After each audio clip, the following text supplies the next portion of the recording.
Hello നമസ്കാരം, എല്ലാവർക്കും ജാഷി വയനാട് സ്റ്റോറീസിലേക്ക് ഹൃദയപൂർവ്വം സ്വാഗതം. കേൾക്കൂ കേട്ടുകൊണ്ടേയിരിക്കൂ, ഞാനും നിങ്ങളും നമ്മുടെ കഥകളും. നമ്മളിപ്പോൾ കേട്ടുകൊണ്ടിരിക്കുന്നത് പാരിജാതം എന്ന കെ സുധാകരൻ നോവലിൻ്റെ 19ാമത്തെ അധ്യായമാണ്. നോവലിലേക്ക് സീൽ ചെയ്ത കവറ് ജയപാലനാണ് തുറന്നത്. വൃത്തിയായി ടൈപ്പ് ചെയ്ത 2 കടലാസുകൾ മാത്രമേ അതിലുണ്ടായിരുന്നുള്ളൂ.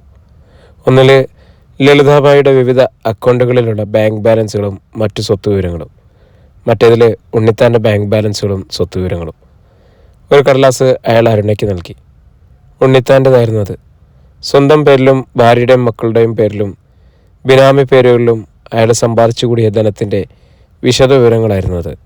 പല ബാങ്കുകളിലായിട്ട് 1.5 കോടി രൂപയോളം ഫിക്സഡ് ഡെപ്പോസിറ്റുകൾ, അത്രയും തന്നെ തുകയ്ക്ക് വിവിധ കമ്പനികളുടെ ഷെയറുകൾ.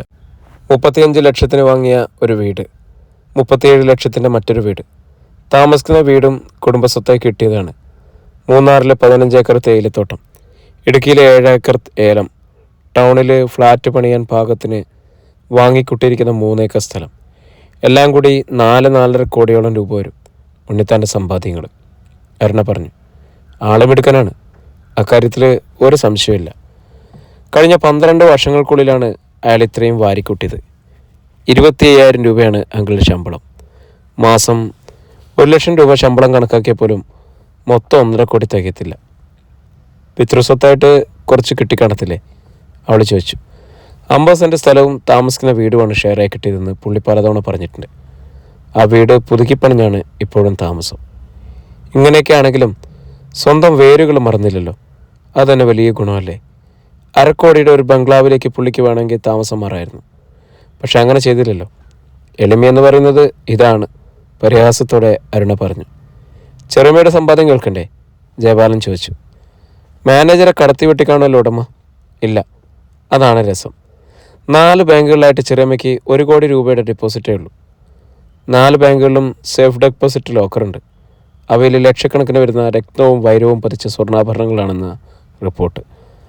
32 ലക്ഷത്തിൻ്റെ ഒരു വീട് 2 വർഷം മുമ്പ് ചെറിയമ്മ സ്വന്തം പേരിൽ വാങ്ങിയിട്ടുണ്ട്. ചെറിയമ്മ ഉപയോഗിക്കുന്ന ഫോറിൻ കാറും സ്വന്തം പേരിലാണ്. മാനേജർ തട്ടിപ്പ് നടത്തുന്ന കാര്യം ചെറിയമ്മ അറിഞ്ഞു കാണുകയില്ല. പണം കൈകാര്യം ചെയ്യുന്നത് മാനേജറല്ലേ. കൊടുക്കുന്ന കണക്ക് സ്വീകരിക്കുകയും ചൂണ്ടിക്കാണിക്കുന്നിടത്ത് ഒപ്പിടുകയും മാത്രമായിരുന്നു ചെറിയമ്മയുടെ ചുമതലകൾ. അരുണ പറഞ്ഞു. മിസ്റ്റർ ഉണ്ണിത്താനെ അങ്ങനെ വിട്ടാൽ പറ്റില്ലല്ലോ. 4.5 കോടിയിലെ 1 കോടി അയാൾ അധ്വാനിച്ചുണ്ടാക്കിയതാണ് എന്ന് വിചാരിക്കാം. ബാക്കി 3.5 കോടി നമ്മുടേത് അടിച്ചു മാറ്റിയതാണ്. അതെങ്ങനെ തിരിച്ചു പിടിക്കാൻ പറ്റും? നമുക്ക് വേണുവിനെ ഒന്ന് കാണാം. വേണു എന്തെങ്കിലും ഒരു വഴി പറഞ്ഞു തരാതിരിക്കില്ല. അരുണയ്ക്ക് വിശ്വാസം ഉണ്ടായിരുന്നു. കാസറ്റുകൾ 2 എടുത്ത് ജയപാലൻ നോക്കി. ഇതിലിനി എന്തൊക്കെയാണോ എന്തോ അയാൾ പറഞ്ഞു. അരുണ അതിലൊരെണ്ണം വാങ്ങി നോക്കി. ലളിതാബായിയുടെ പേരിലാണ് അത് എഴുതിയിരിക്കുന്നത്. അവളത് ടേപ്പ് റെക്കോർഡറിലിട്ടു. പ്ലേ ചെയ്തു. ലളിതാബായും ഉണ്ണിത്താനും തമ്മിലുള്ള 4-5 തവണ നടന്ന സംഭാഷണങ്ങൾ ആദ്യം കേട്ടത്. സുപ്രിയ സിൽക്ക് ഹൗസ് ജയപാലൻ പിടിച്ചതിൻ്റെ രോഷവും അതിനെ സഹായിച്ച അരുണയോടുള്ള വിദ്വേഷവുമാണ് ആ സംഭാഷണങ്ങളിൽ ലളിതാബായി പ്രകടിപ്പിച്ചത്. അതിനൊക്കെ പിന്തുണ നൽകുകയാണ് ഉണ്ണിത്താൻ ചെയ്തത്. പ്രസന്നരാജൻ വക്കീലിൻ്റെ വീട്ടിലേക്കും ഓഫീസിലേക്കും വിളിച്ച 2-3 കോളുകളുണ്ടായിരുന്നു. പക്ഷെ അവയിൽ വിലപ്പെട്ട വിവരങ്ങളൊന്നും ഉണ്ടായിരുന്നില്ല. കാസറ്റിലുണ്ടായിരുന്ന അടുത്ത സംഭാഷണം ലളിതാബായി ഉണ്ണിത്താനും തമ്മിൽ നടത്തിയതായിരുന്നു.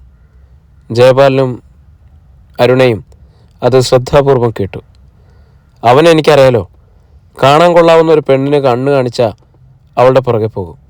എന്തിനും തയ്യാറുള്ള പെണ്ണുങ്ങൾ നമ്മുടെ കയ്യിലുണ്ടല്ലോ. ഞാനവരെ രംഗത്തിറക്കാൻ പോവാണ്.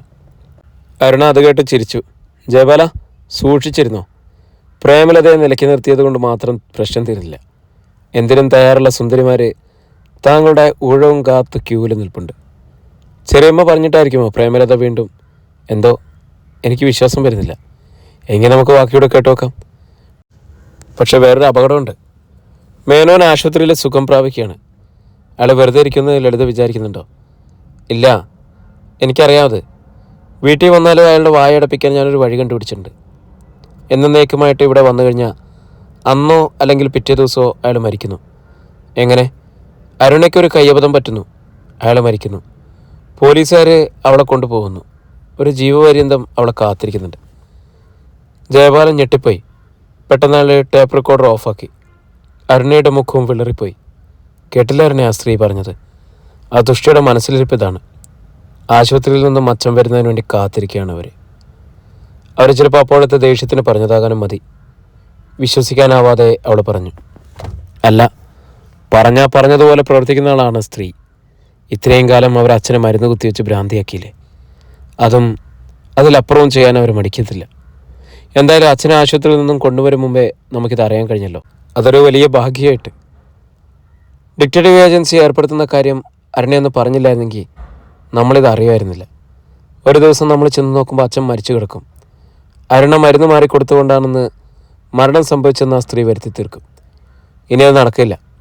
അച്ഛനെ അവർക്കൊന്ന് കാണാൻ കിട്ടിയിട്ട് വേണ്ടേ. ഇപ്പോൾ തന്നെ ഞാൻ ചെന്ന് ഈ കാര്യം അവരോട് ചോദിക്കട്ടെ, അല്ലാതെ എൻ്റെ കല്ലിയിറങ്ങില്ല. അവരിങ്ങനെ പറഞ്ഞെന്ന് സമ്മതിക്കുമെന്ന് തോന്നുന്നുണ്ടോ ജയപാലിനെ? അരുണ ചോദിച്ചു. ഈ കാസറ്റ് കേൾപ്പിക്കും. അപ്പോഴോ? അത് വെട്ടിത്താണ്. ടെലിഫോൺ സംസാരം നമ്മൾ ടേപ്പ് ചെയ്ത് ആ വിവരം ചോർത്തിന്നറിഞ്ഞാൽ പിന്നെ ഒരക്ഷരം പോലും അവർ ഫോണിൽ സംസാരിക്കില്ല. അവർ മനസ്സ് തുറന്ന് സംസാരിക്കട്ടെ. ഡിറ്റക്റ്റീവ് ഏജൻസിക്കാർ അതിൻ്റെ കാസറ്റുകൾ തന്നുകൊണ്ടേയിരിക്കും. അത് നേരാണ്. പക്ഷെ ഒന്നും അറിഞ്ഞിട്ടില്ലെന്ന മട്ടിൽ നമ്മൾ കയ്യും കെട്ടിയിരിക്കുന്നത് ശരിയല്ലായിരുന്നേ. എടുത്തയായിട്ടൊന്നും ചെയ്യണ്ട. അത് മാത്രമേ ഞാൻ പറഞ്ഞുള്ളൂ. സമയമാകുമ്പോൾ ഈ കാസറ്റ് അവരെ നമുക്ക് കേൾപ്പിക്കണം. അതിരിക്കട്ടെ, അച്ഛനെ എന്നാണ് ഹോസ്പിറ്റലിൽ നിന്ന് കൊണ്ടുവരുന്നത്? 2 ദിവസം കൂടി കഴിഞ്ഞ് ഡിസ്ചാർജ് ചെയ്യാമെന്നാണ് ഡോക്ടർ പറഞ്ഞത്. ഇവിടെ കൊണ്ടുവന്നാൽ എന്ത് സുരക്ഷിതത്വമാണുള്ളത്? അതുകൊണ്ട് ഉടനെ കൊണ്ടുവരാതിരിക്കുന്നതാണ് നല്ലത്. എന്തായാലും നമുക്ക് വേണുവിനെ ഒന്ന് കാണണം. ചെറിയമ്മയുടെ കാര്യം വിട്ടുകളയാം. ജയപാലിൻ്റെ അച്ഛൻ്റെ ഭാര്യയാണ് അവർ. അച്ഛൻ്റെ സ്വത്തിന് അവർക്കും അവകാശമുണ്ട്. പക്ഷെ അതുപോലെ അല്ലല്ലോ ഉണ്ണിത്താൻ്റെ കാര്യം. അയാൾ വഞ്ചന നടത്തി അപഹരിച്ച പണം എങ്ങനെയെങ്കിലും തിരിച്ചു പിടിക്കാൻ പറ്റുമോ എന്ന് വേണുവുമായിട്ടൊന്ന് ആലോചിക്കണം. പിരിഞ്ഞു പോകണമെന്ന് അയാൾ വന്ന് പറഞ്ഞാലും അനുവദിക്കരുതെന്ന് നീ അന്ന് പറഞ്ഞത് എത്ര നന്നായി. അതുകൊണ്ട് അയാൾ ഇപ്പോഴും സുപ്രിയയിലുണ്ട്. രക്ഷപ്പെട്ടു പോകാൻ സാധിച്ചിട്ടില്ല. ഇനിയും അയാളുടെ കാസറ്റ് കൂടി കേട്ടുകളയാം. ഉണ്ണിത്താൻ ടെലിഫോൺ സംഭാഷണങ്ങളടങ്ങിയ കാസറ്റ് എടുത്ത് അവൾ ടേപ്പ് റെക്കോർഡറിലിട്ടു. കൂടുതലും ബിസിനസ് കോളുകളായിരുന്നു. പിന്നെ അയാളുടെ വീട്ടിലേക്കും കൃഷ്ണകൃപയിലേക്കും വിളിച്ചിട്ടുണ്ട്. ഒരു കോള് പ്രേമലതയുടെ വീട്ടിലേക്കായിരുന്നു. ആ ഭാഗം വന്നപ്പോൾ ജയപാലിനും അരുണയും ജാഗരൂകരായി. ജയൻ്റെ ചെറിയമ്മ പറഞ്ഞിട്ടാണ് ഞാനിപ്പോൾ വിളിക്കുന്നതേ. പ്രേമയുടെ ഒരു സഹായം വേണം. എന്ത് സഹായമാണ്? ഒരുപക്ഷെ പറയാൻ പാടില്ലാത്തതായിരിക്കും ഞാൻ പറയാൻ പോകുന്നത്. ചെയ്യാൻ പാടില്ലാത്തതായിരിക്കും ആവശ്യപ്പെടുന്നത്. ഇഷ്ടപ്പെട്ടില്ല എന്നുണ്ടെങ്കിൽ പ്രേമ അതങ്ങ് മറന്നു കളയണം. നോക്കൂ, എത്ര സമർത്ഥമായിട്ടാണ് ഉണ്ണിത്താൻ കാര്യങ്ങൾ അവതരിപ്പിക്കുന്നത്. അരുണ ആശ്ചര്യപ്പെട്ടു. മിടുക്കനല്ലേ അയാൾ, മിടുമിടുക്കൻ, ജയപാലൻ പറഞ്ഞു. ഉണ്ണിത്താനും പ്രേമലതയും തമ്മിലുള്ള സംഭാഷണത്തിലേക്ക് അവർ വീണ്ടും ശ്രദ്ധയൂന്നി. ഞാനെന്ത് വേണമെന്നാണ് അങ്കിൾ പറയുന്നത്? ജയൻമോനെ നമുക്ക് തിരിച്ചു പിടിക്കണം. ആ രക്തയക്ഷിയെ എങ്ങനെയെങ്കിലും അവിടെ നിന്ന് ഓടിക്കണം. പ്രേമ വിചാരിച്ചാൽ അത് നടക്കും. അങ്കിൾ എന്താണ് ഈ പറയുന്നത്? എനിക്കെന്ത് ചെയ്യാൻ പറ്റും? അവർക്കിടയിലേക്ക് പ്രേമ കടന്നു ചെല്ലണം. അതോടെ അവർ തല്ലിപ്പിരിഞ്ഞോളും. അരുണ ജയപാലിനെ നോക്കി പുഞ്ചിരിച്ചു. എന്തൊരു അപാര ബുദ്ധി, അവൾ പറഞ്ഞു.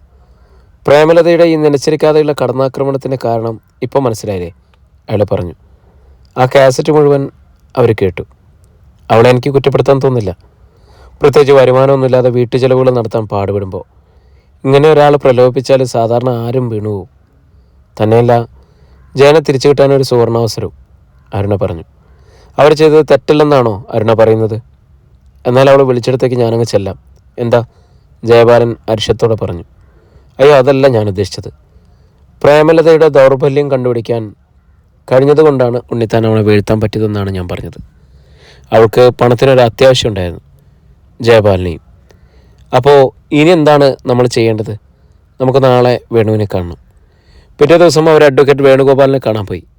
പതിവ് പോലെ അദ്ദേഹം സൗഹൃദത്തോടെയാണ് അവരെ സ്വീകരിച്ചത്. ചില പുതിയ സംഭവവികാസങ്ങളുണ്ടായി വേണു. അക്കാര്യത്തെക്കുറിച്ച് സംസാരിക്കാനാണ് ഞാൻ വന്നത്, അരുണ പറഞ്ഞു. എന്താ, ലളിതാബായി പവർ ഓഫ് അറ്റോർണി ഹാജരാക്കിയോ? ഇല്ല, അങ്ങനെ ഒരു സാധനം അച്ഛൻ അവർക്ക് എഴുതി കൊടുത്തിട്ടില്ലെന്നാണ് എൻ്റെ ബലമായ സംശയം.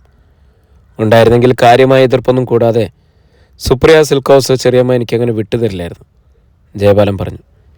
ലളിതാബായുടെയും ഉണ്ണിത്താൻ്റെയും സ്വത്ത് വിവരങ്ങളടങ്ങിയ കടലാസുകൾ അരുണ അദ്ദേഹത്തെ ഏൽപ്പിച്ചു. അത് രണ്ടും അദ്ദേഹം ശ്രദ്ധാപൂർവം പഠിച്ചു.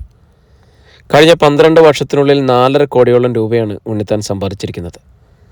സുപ്രിയ സിൽക്ക് ഹൗസിലെ മാനേജർ പദവിയല്ലാതെ അയാൾക്ക് വേറെ ജോലിയോ വരുമാനമോ ഇല്ല. അതായത് ഇത്രയും കാലം അയാൾ സുപ്രിയയിൽ നിന്നും പണം അപഹരിച്ചു എന്നത് തന്നെയാണ്, ജയപാലൻ പറഞ്ഞു. അയാളിൽ നിന്നും അത് തിരിച്ചു വസൂലാക്കാൻ എന്തെങ്കിലും മാർഗമുണ്ടോ വേണു? അതാണ് ഞങ്ങൾക്കറിയേണ്ടത്, അരുണ പറഞ്ഞു. ഡിറ്റക്റ്റീവ് ഏജൻസിയുടെ ഈ റിപ്പോർട്ടുകൾ വിശ്വസനീയമാണ്. കാരണം ഈ ഏജൻസിയിലെ ആൾക്കാരെ എനിക്ക് നേരിട്ടറിയാം. അന്വേഷിച്ച് സത്യമാണെന്ന് നേരിട്ട് ബോധ്യപ്പെടുന്ന കാര്യങ്ങളെ അവർ റിപ്പോർട്ട് ചെയ്യാറുള്ളൂ, വേണുഗോപാൽ പറഞ്ഞു. അരുണയുടെ തലയിൽ വിരിഞ്ഞ ബുദ്ധിയാണിത്, ജയപാലൻ പറഞ്ഞു. ഉണ്ണിത്താനെ പിടിക്കാം, പക്ഷേ അയാൾ സുപ്രിയ സിൽക്ക് ഹൗസിൽ നിന്നും തട്ടിപ്പ് നടത്തിയിട്ടുണ്ടെന്ന് വ്യക്തമായ തെളിവുകൾ വേണം. അതിന് സാധ്യത കുറവാണ്. ബുദ്ധിമാനായതുകൊണ്ട് ഉണ്ണിത്താൻ തെളിവുകളൊന്നും അവശേഷിപ്പിച്ചിട്ടുണ്ടാവില്ല. ബില്ലിംഗ് സെക്ഷനിലെയും ക്യാഷ് കൗണ്ടറിനെയും സ്റ്റാഫിൻ്റെ സഹകരണമില്ലാതെ അയാൾക്ക് വെട്ടിപ്പ് നടത്താൻ പറ്റുമെന്ന് തോന്നുന്നില്ല. ഈ 2 സെക്ഷനിലെയും പ്രവർത്തനങ്ങൾ 1-2 ആഴ്ച രഹസ്യമായിട്ട് ഒന്ന് നിരീക്ഷിക്കുക. എന്തെങ്കിലും തുമ്പ് കിട്ടിയാൽ നമുക്കത് വെച്ച് പിടിക്കാം, വേണുഗോപാൽ പറഞ്ഞു. അത് വെച്ച് അയാളെ പിരിച്ചുവിടുക മാത്രമല്ലേ പറ്റുള്ളൂ, ജയപാലൻ ചോദിച്ചു. അല്ല, അയാളുടെ ബാങ്ക് അക്കൗണ്ടുകളും മറ്റു സ്വത്തുക്കളും കോടതി വഴി നമുക്ക് മരവിപ്പിക്കാം. അയാൾക്ക് പിന്നെ ഒരു തിരിമറികളും നടത്താൻ പറ്റില്ല. അത് മതി. എങ്കിലും ഞങ്ങൾ ഇറങ്ങണം വേണു. വക്കീൽ ഫീസ് തരാനുള്ള ധനസ്ഥിതിയൊക്കെ ഉണ്ട് ഞങ്ങൾക്കിപ്പോൾ. തുക അറിയിക്കണം, കൊടുത്തയക്കാം, ചിരിച്ചുകൊണ്ട് അരുണ പറഞ്ഞു. അറിയിക്കാം, പക്ഷേ വക്കീലും കക്ഷിയും തമ്മിലുള്ള ബന്ധമല്ലല്ലോ നമ്മൾ തമ്മിലുള്ളത്, അത് മറക്കണ്ട. അവർ യാത്ര പറഞ്ഞിറങ്ങി.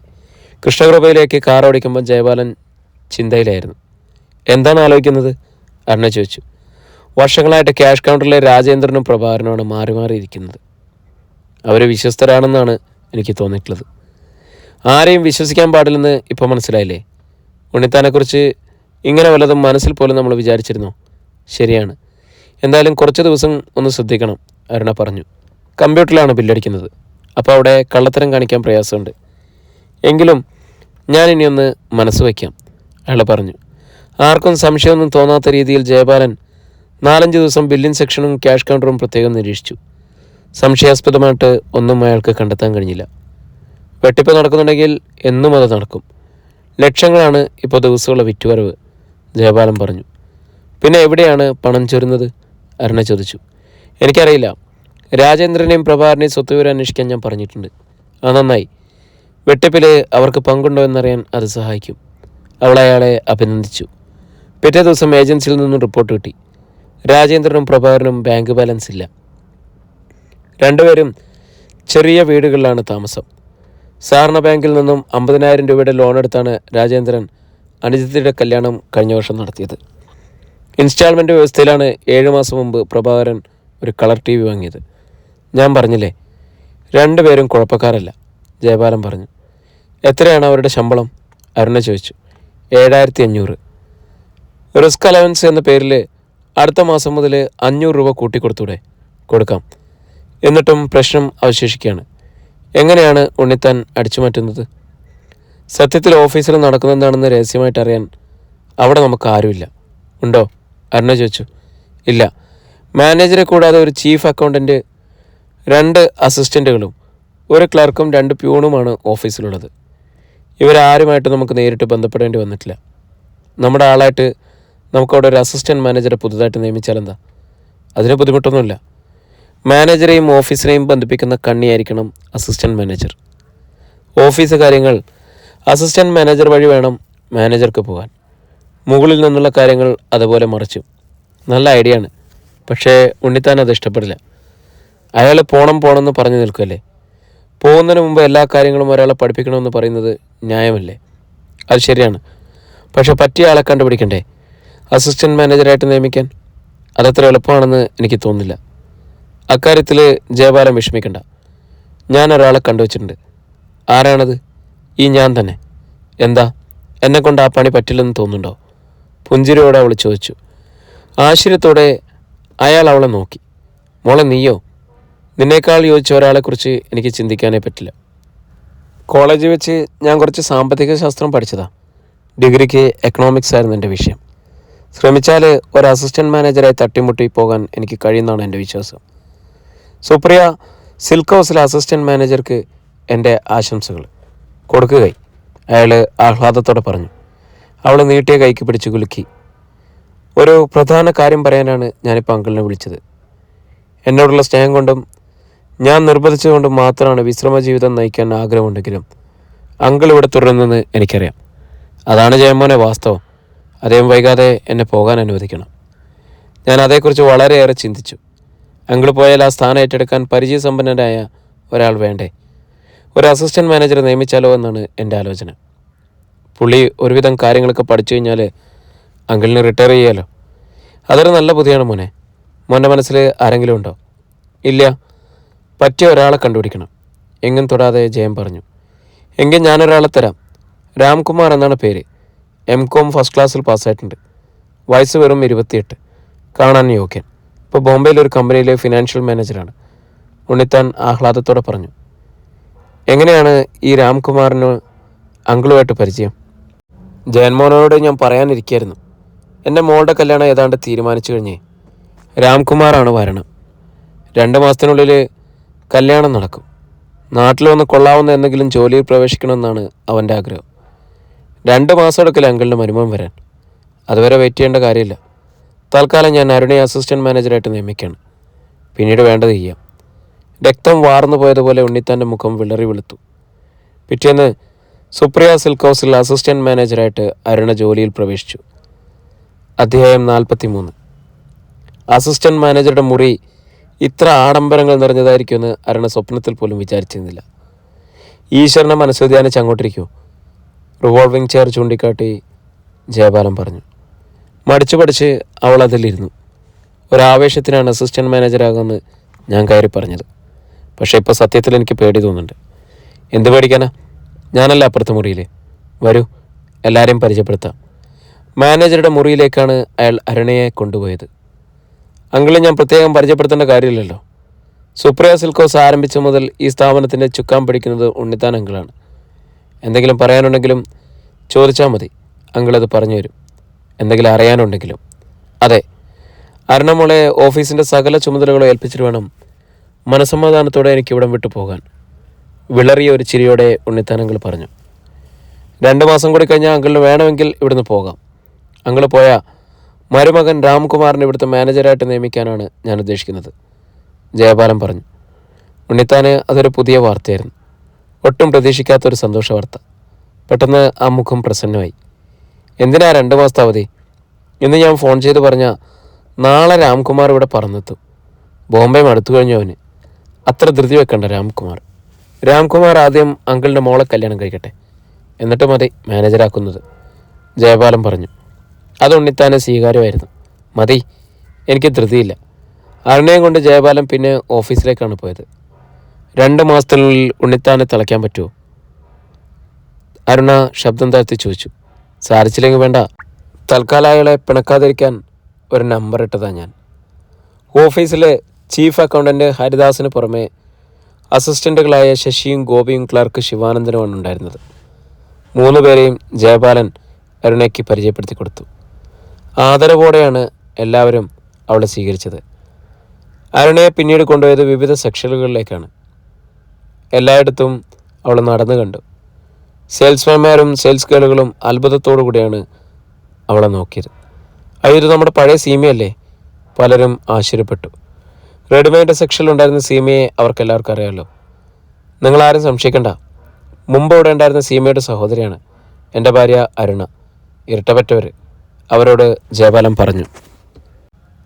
അയാളൊടുവിൽ അരുണയെ അവളുടെ മുറിയിലേക്ക് കൊണ്ടുചെന്നാക്കി. എന്തെങ്കിലും ആവശ്യമുണ്ടെങ്കിൽ എന്നെ വിളിക്കണം.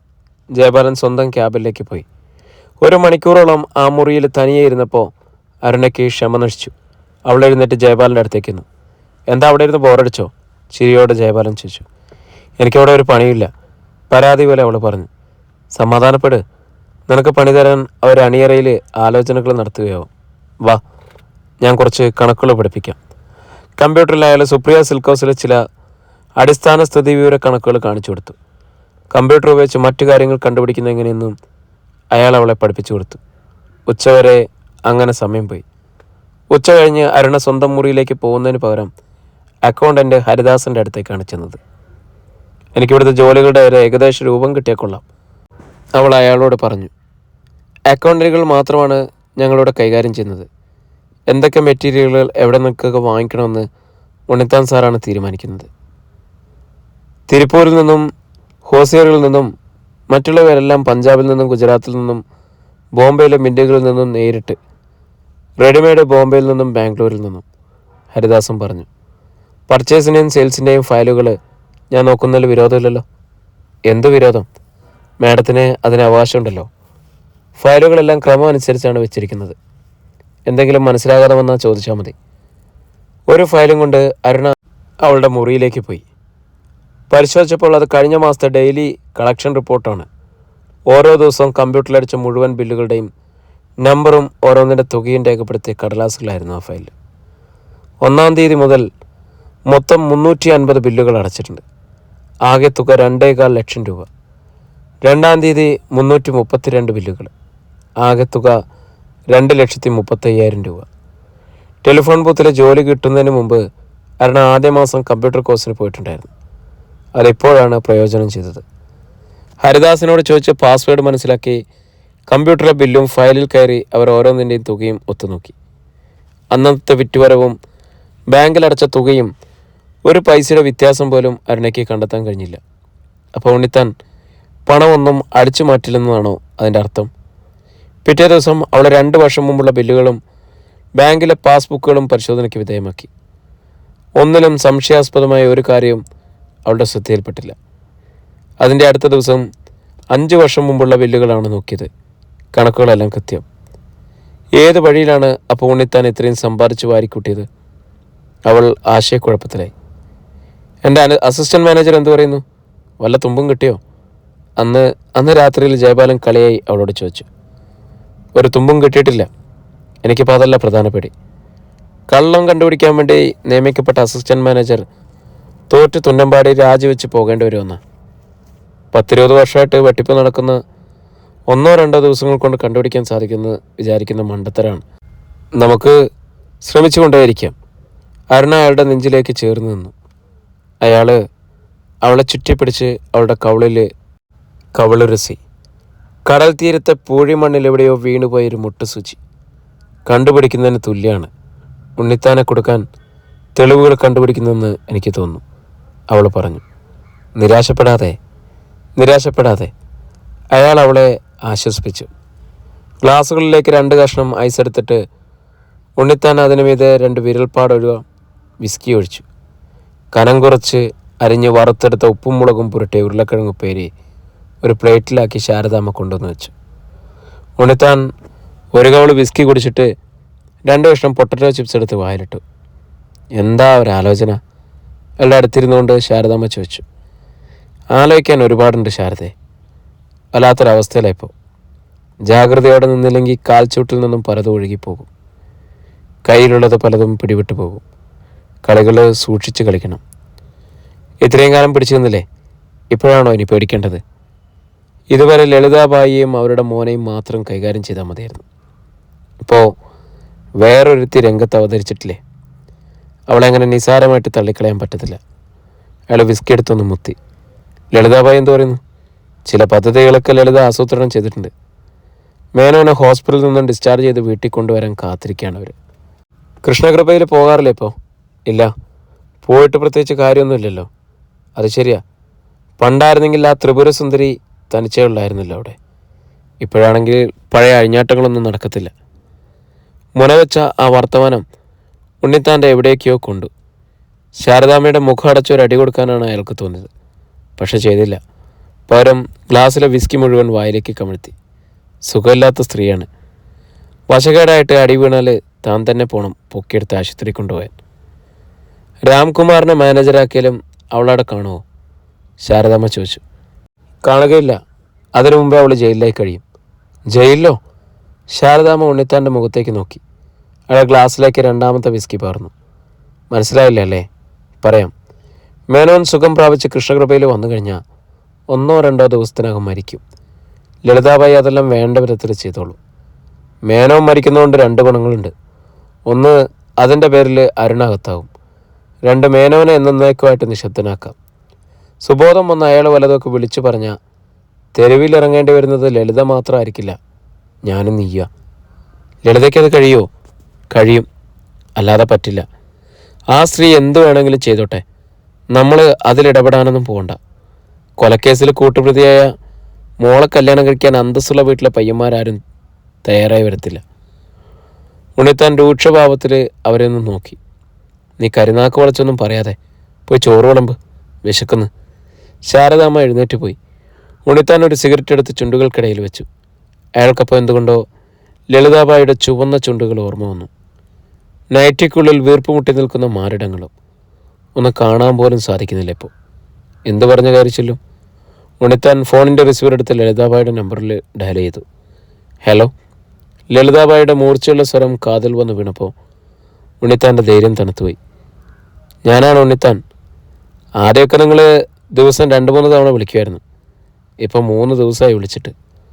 ലളിതാബായിയുടെ ആ കുറ്റപ്പെടുത്തൽ ഒരു സുഖമായിട്ടാണ് ഉണ്ണിത്താൻ അനുഭവപ്പെട്ടത്. പരവം പറച്ചിൽ പോലെ. ആഗ്രഹമില്ലാണ്ടല്ല വിളിക്കാത്തത്. വിളിച്ചിട്ട് നല്ല കാര്യങ്ങളൊന്നും പറയാനില്ലെങ്കിൽ, അല്ലെങ്കിൽ ചീത്ത കാര്യങ്ങളാണ് പറയാനുള്ളതെങ്കിൽ വിളിക്കാതിരിക്കുന്നതല്ലേ നല്ലത്. എന്നാലും ആരും വിളിക്കുക കൂടി ചെയ്യാതിരുന്നാൽ ആകെ ഒറ്റപ്പെട്ടു പോയതുപോലെ തോന്നുന്നു. നിരാശസ്വരത്തിൽ അവർ പറഞ്ഞു. അങ്ങനെ വിചാരിക്കരുത്. നിങ്ങൾക്ക് ഞാനുണ്ട് എന്ന് പറയണമെന്ന് ആഗ്രഹം തോന്നി ഉണ്ണിത്താന്. പക്ഷെ സാധിച്ചില്ല. പുതിയ അസിസ്റ്റൻറ്റ് മാനേജർ അവിടെ വന്നിട്ട് എന്താ ചെയ്യുന്നത്? ലളിതാബായി ചോദിച്ചു. പഴയ അക്കൗണ്ടുകളും ബില്ലുകളും പരിശോധിക്കുകയാണ് പ്രധാന പണി. നമ്മൾ രണ്ടുപേരും ഒരുപാട് കാശ് വെട്ടിച്ചിട്ടുണ്ടെന്നാണ് അവളുടെ സംശയം തോന്നുന്നത്. ലളിതാബായി പല്ലുകൾ ഞെരിക്കുന്ന ശബ്ദം ഉണ്ണിത്താന് വ്യക്തമായി കേട്ടാം. അവളെ വെട്ടാൻ തുറുപ്പുചീട്ടുകൾ 3-4 ഉണ്ട് എൻ്റെ കയ്യിൽ.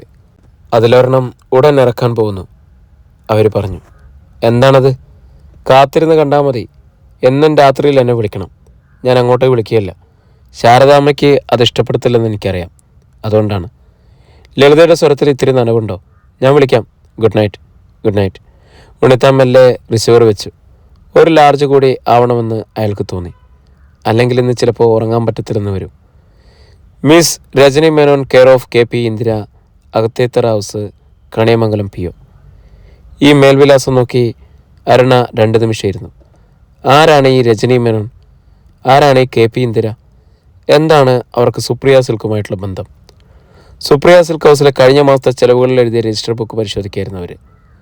ശമ്പളം, ഇലക്ട്രിസിറ്റി ബില്ല്, ടെലിഫോൺ ബില്ല്, സംഭാവന, കോഫി, സോഫ്റ്റ് ഡ്രിങ്ക്സ്. രജനി മേനോന് 5000 രൂപയുടെ ചെക്ക് അയച്ചു കൊടുത്തിരിക്കുന്നു. ഏത് വകയിലാണെന്ന് എഴുതിയിട്ടില്ല. ഇതുപോലെ വേറെ എന്തെങ്കിലും ഇനങ്ങളുണ്ടോ? അരുണ രജിസ്റ്ററിൻ്റെ പേജുകൾ പിന്നിലേക്ക് മറിച്ച് നോക്കി. കഴിഞ്ഞ മാസം മാത്രമല്ല, അതിന് തൊട്ടു മുമ്പുള്ള മാസങ്ങളിലെല്ലാം 5000 രൂപ വീതം രജനി മേനോൻ്റെ പേർക്ക് അയച്ചു കൊടുത്തിരിക്കുന്നു. എന്തിന്? അവൾ ഇൻ്റർകോമിൽ അക്കൗണ്ടൻ്റ് ഹരിദാസിനെ വിളിച്ചു. Miss Rajani Menon, care of KP Indira എന്ന പേരിൽ നമ്മൾ എല്ലാ മാസവും 5000 രൂപ വെച്ച് അയച്ചു കൊടുക്കുന്നുണ്ട്. എന്തിനാണിത്? എനിക്കറിയില്ല മാഡം. മാനേജർ പറഞ്ഞിട്ടാണ് ഞങ്ങളത് ചെയ്യുന്നത്. എത്ര നാളായിട്ട് അയക്കുന്നുണ്ട് ഇങ്ങനെ? ഞാനിവിടെ ജോലിയിൽ ചേർന്നിട്ട് 13 വർഷമായി. അതിനു മുമ്പേ തുടങ്ങിയതാണ്.